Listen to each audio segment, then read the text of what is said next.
because he forgot he had the message today till I mentioned it when he and I first got online. Donna, we still just see half of you. You might shift the computer a little bit or something.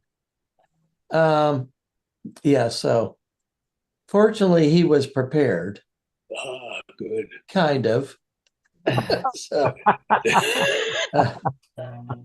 in announcements, August 1st, at the West Newton Cemetery, there will be the dedication, or however you want to call it, of the new stone that memorializes our past and celebrates that we're still amongst the living as a congregation, and honors some of our memorializes some of our past members. So that's at 10 o'clock on August 1st at the West Newton Cemetery in Indiana. So if you can be there because you're local or you're driving up from Florida or wherever, that would be grand. I don't know of any other announcements.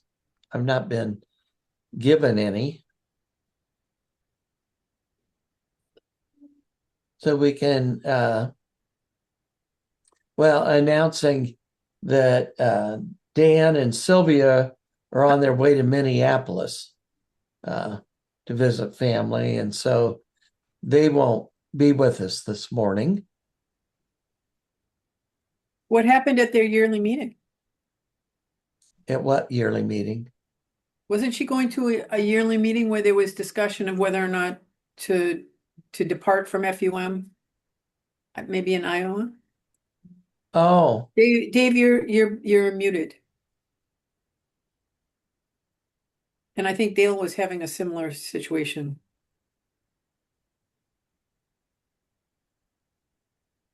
Dave, were you going to say? She talked about that last week Yeah. and Okay. said that basically bottom line was it will be ongoing, as it has been ongoing, I think. Is that a good summary? Well, it changed when folks leave. So let's hope they can resolve to stay.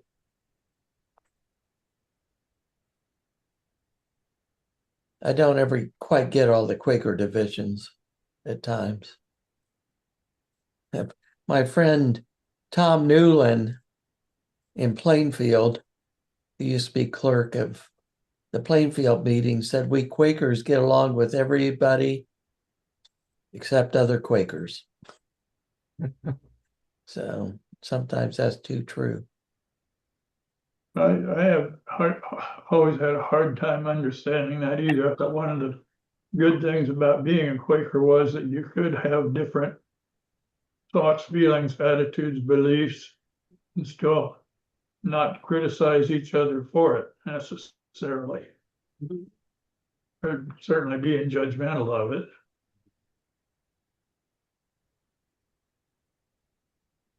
Well, how about joys and concerns to share?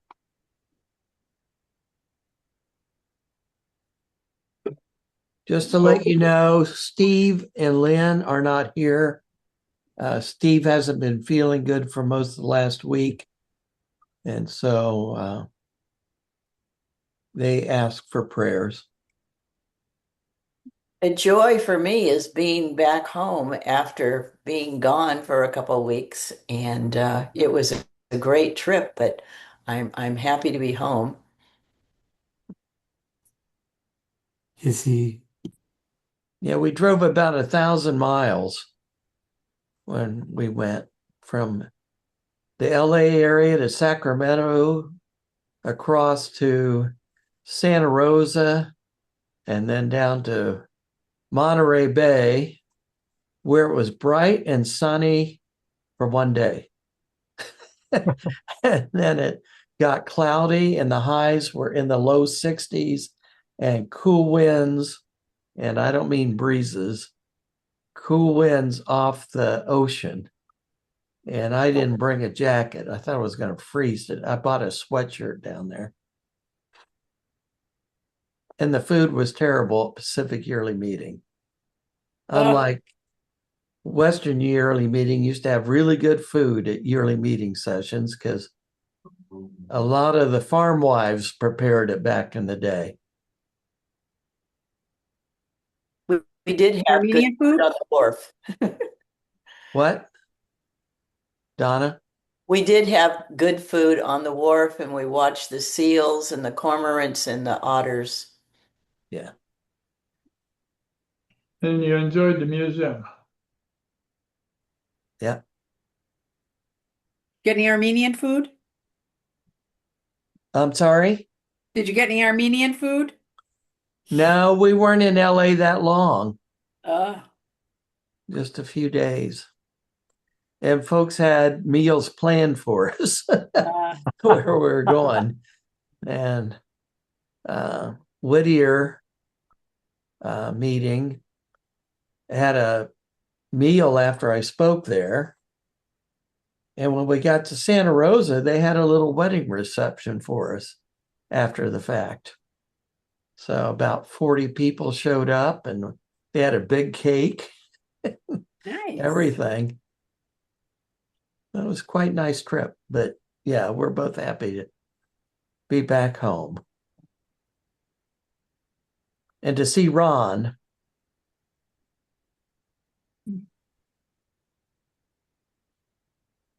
Any other joys and concerns? Joy that we had, I guess, last Sunday night after Norma talked about the success that Emma Yes. had, and so somebody Zoomed Emma during our sibling Sunday evening Zoom meeting, and we got to see some of what she had accomplished and in writing to read about it to each other, I guess. Enjoyed that.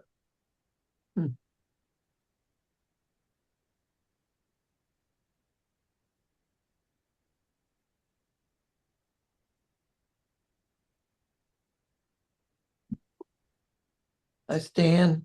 Good Nancy. morning. We're just sharing joys and concerns. Okay.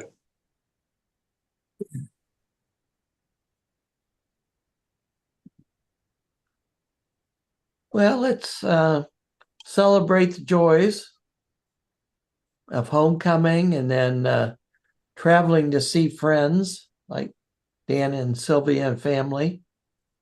And told Steve and Lynn in God's light and love and healing power. And we'll go into some silence, after which our surprise speaker will offer some vocal ministry for us all.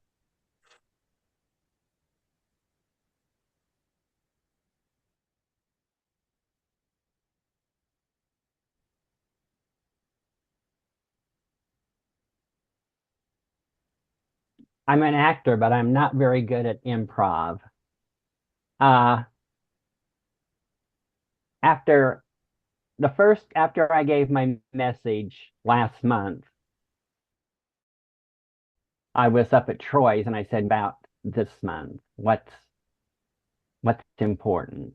And I was sitting there and of course he had the news on and war and all this is going on. And I go, why can't people just get along?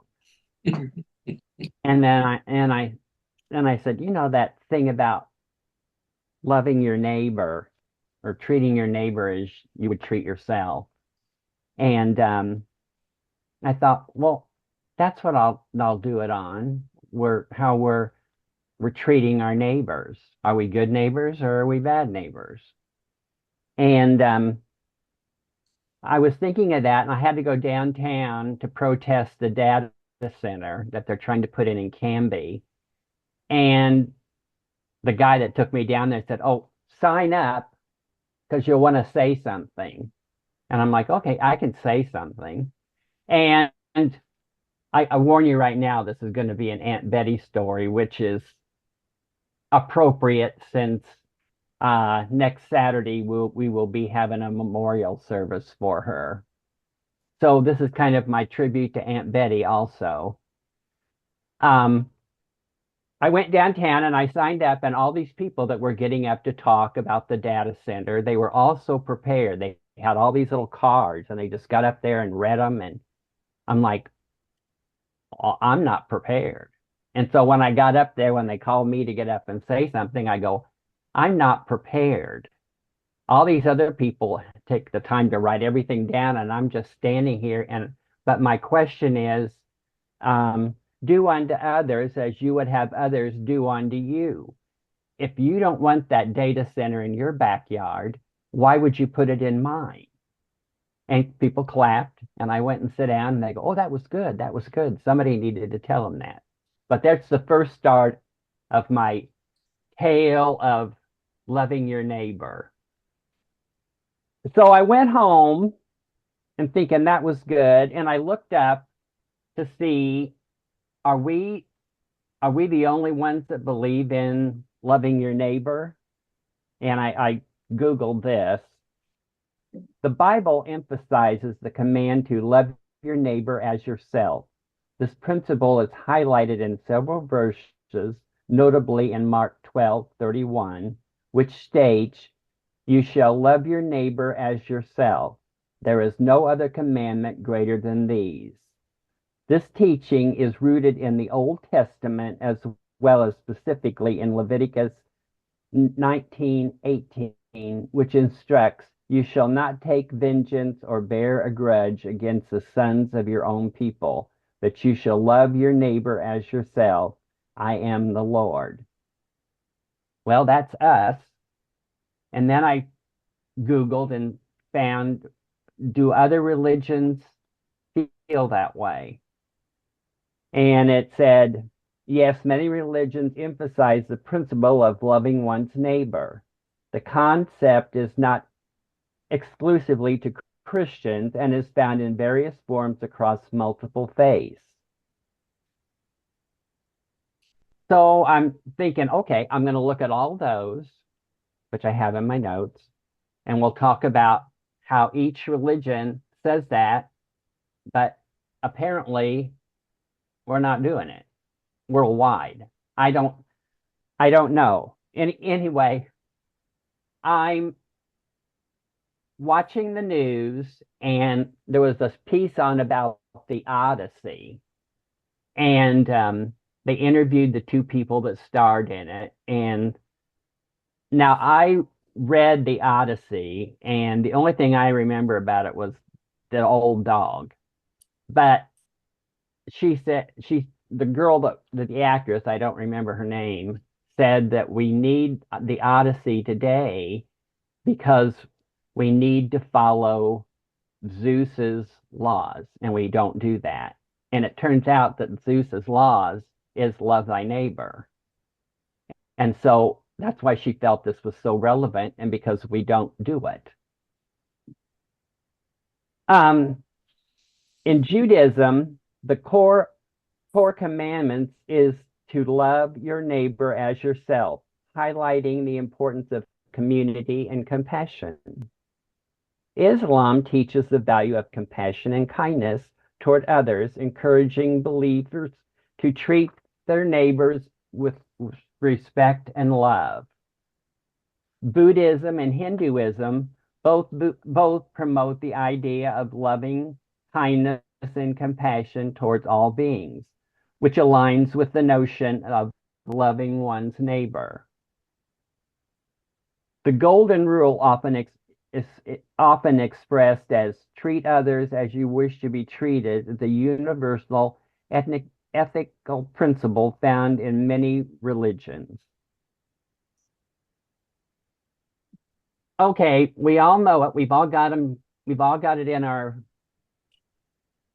brains, in our books, that we should love one another. We should love our neighbor, and we shouldn't do things that we don't want to do to them, to do what, well, but he's trying to say you need to be kind to your neighbor as though they were yourself, and how you would want to be treated.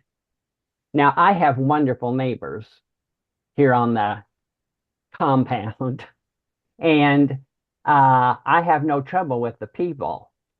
Now, I love the other neighbors, which are the wildlife, which I do have problems with. I have this wonderful Japanese garden on my patio, and now I want to take care of the animals, so I do feed the deer corn, and I feed bird seed and sunflower seeds and dog food to the raccoons, and everybody's happy to get their food. But I made a really big mistake. I decided instead of having bushes or flowers, I would plant raspberries. So I planted raspberries in my pot around my patio, and then put some in on the patio in containers. And my neighbors, the deer, found out that there's fresh fruit growing here. And my raspberry bushes were eaten pretty low, which anybody would tell you, don't put fruit on your porch. The deer will come and get it. So they get on my patio and they've eaten almost everything. But they were there first, so I have to get along with them. And with the raccoons, I just feed them, but they can be very destructive and they knock over stuff. But I'm trying to treat them as I would myself.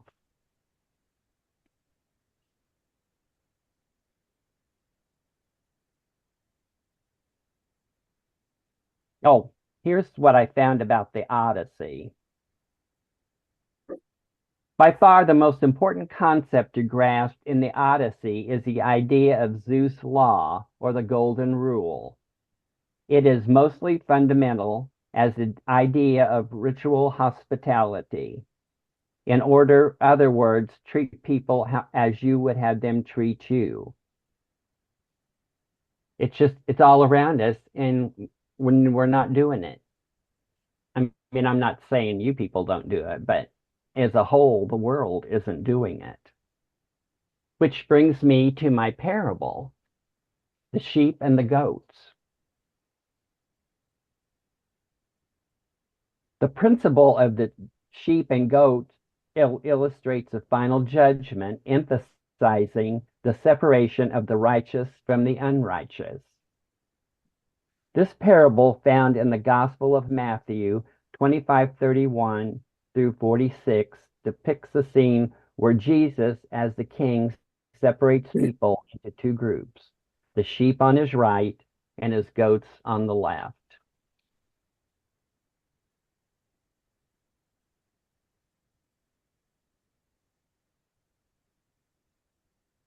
Well, that was part of it. And this other part's real small. I can't read it because I didn't blow it up. But it goes on to tell that it doesn't say when you're judged, that final judgment, if you believe that, it doesn't say, were you baptized? Did you tithe? Did you do this or that? It only asks, were you good? Did you help other people? And if you helped other people, you got with the sheep, and you for looking after the poor. And if you got with the goats, that meant that you hoarded your wealth and you didn't share and you didn't do this and that. And you're going to go with the goats wherever they go. So I think it's important that we remember that we have to love one another. We need to love our neighbor. We need to treat everybody the best we can. We need to help people who are in need. If you have extra, you should give it to the poor. Now I'm having trouble with my books. I don't want to get rid of my books like Brent was talking about.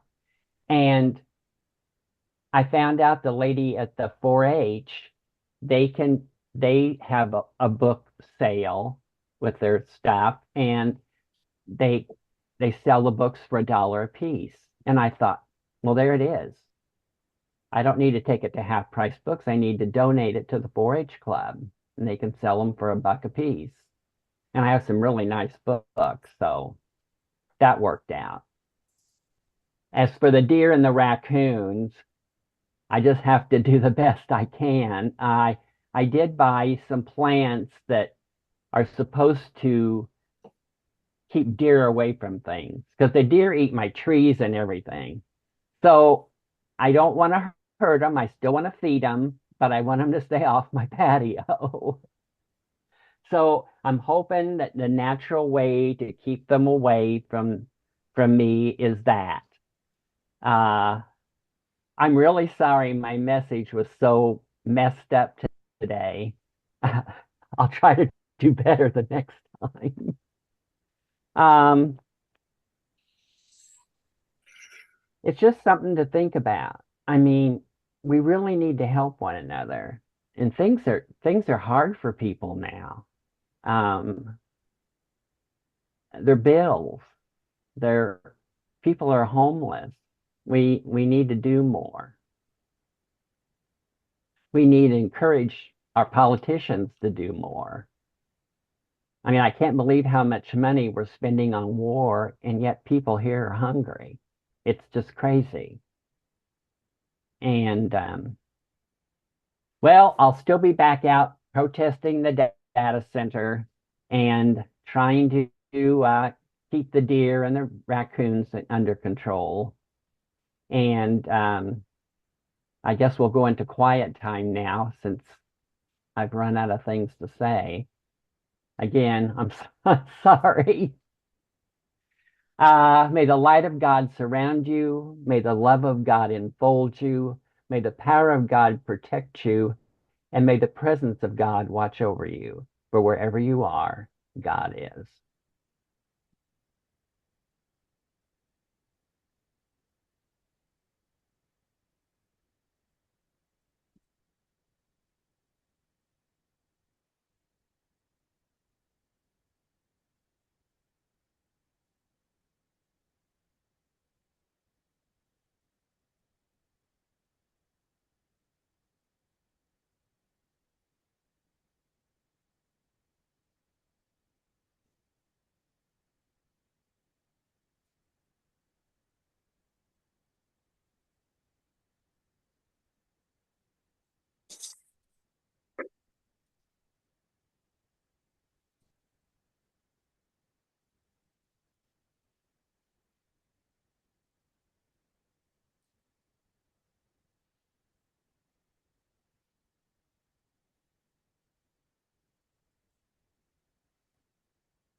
Mm.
Friends, it's top of the hour and we know some need to leave.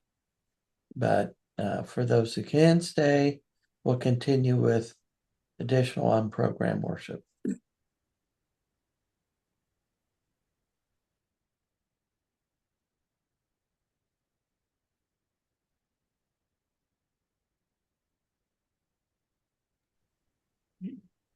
Thanks, Chip.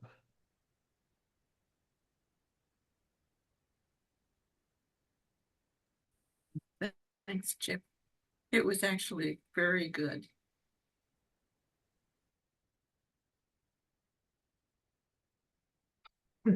Agree with Sue. Me too. Thank you.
If friends' hearts are easy, we can close meeting for worship.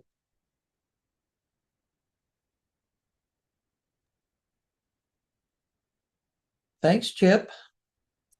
You're welcome. Thank you, Chip. You're Thanks again. Good improv. Thanks, Chip. It really was. It was excellent. Thank you so much. Thank you. Love has more value than perfection, Chip, and that showed. So I appreciate it. Thank you. Okay, well, hope to see everybody next Sunday in August. Hard to believe.